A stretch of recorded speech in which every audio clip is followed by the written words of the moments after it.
Hello, welcome to the Met Office 10-day trend. 10 days which we're not expecting any majorly disruptive weather. We're not looking at severe cold or any wet and windy weather either. No, high pressure is the main dominant feature, which promises not much in the way of rain. For many, it'll be dry for the next 10 days with a potential blip through Sunday and into Monday. In fact, the main significant feature of the weather will probably be the temperatures over the next couple of days. Some very mild weather heading our way.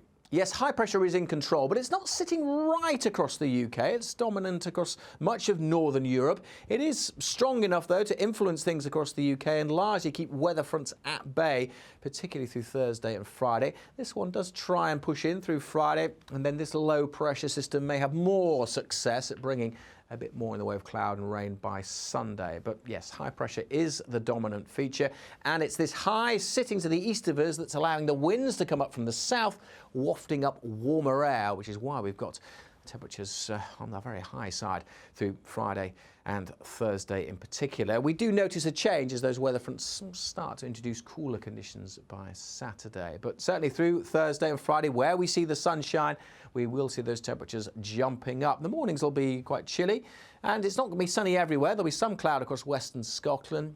But in northern Scotland, where we see the sunshine, temperature could reach 16 degrees Celsius, and we could see 14, 15 in North Wales. Because the winds are coming up from the south, it's areas to the north of mountains that will probably see the highest temperatures. But widely, we'll be in double digits up to 12 or 13 Celsius. Friday could start with a bit more fog across parts of the south, but probably less cloud in western Scotland. And again, where the sun is out, temperatures easily in some spots getting into the mid-teens. Compare that to the average for this time of year, somewhere between 6 and 9 Celsius, so we are significantly above that.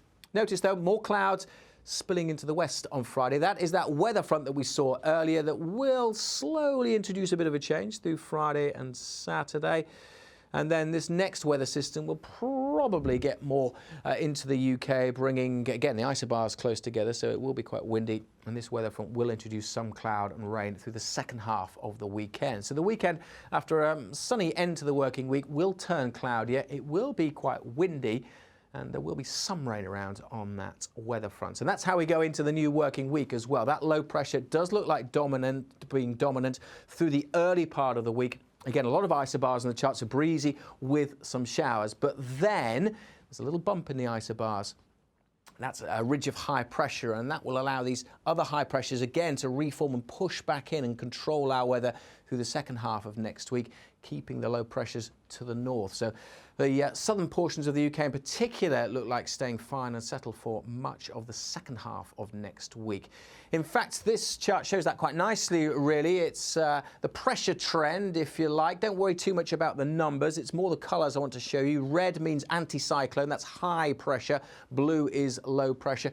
The forecast dates along the top there, and these are the different computer runs going back in time. So I really want to focus on this most recent run from Tuesday, 12 o'clock there. That's showing that high pressure is more likely to be dominant through the rest of this week. The red colours there. Then we see that dip, that change through Sunday and Monday. It's not as red, but then the red colours do come back through the second half of next week, suggesting that high pressure is the most likely dominant feature across the UK through the second half of next week. High pressure means generally dry weather, but the position of the high will be crucial as well. If the high is sitting across the UK, the winds could be quite light, and that could allow fog and frost to form. And if the high is a little bit further east, which it could be, well, that may allow something of an east or a southeasterly wind to pick up.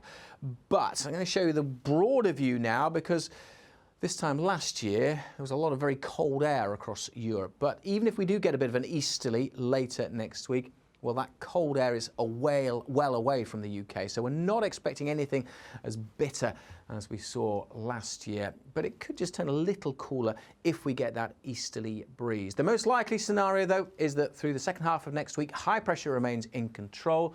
It'll be relatively mild by day, but wind direction is crucial. And of course, if we don't get much in the way of breeze at all, well, light winds at night. The nights are still long enough for some fog and some frost. This is just a 10-day trend, the flavours of things that we're looking at next week. For day-by-day detail, make sure you stay up to date.